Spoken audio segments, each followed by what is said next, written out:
We haven't heard much about the Huawei Mate 11 Pro, or Mate 20 Pro as it might be called, so far, but one early rumor points to the standard Mate 11 featuring an in-display fingerprint scanner, and if the Mate 11 has one, the Mate 11 Pro almost certainly will too. Industry sources claim that the phone will use a Qualcomm ultrasonic scanner, which can work when greasy or wet. It's a believable claim too, given that the super premium Huawei Mate RS Porsche design has just landed with an in-screen scanner. Beyond that, we can take some guesses.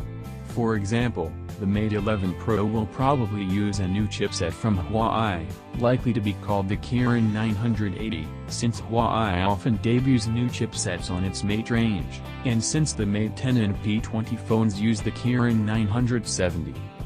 It will also probably have a large battery, since recent big-screen Huawei flagships have had 4,000 mAh ones.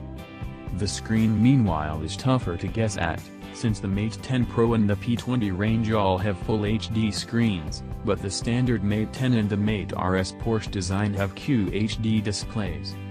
We expect it will have a no-LED screen in any case though, given that the Mate 10 Pro and P20 Pro both do.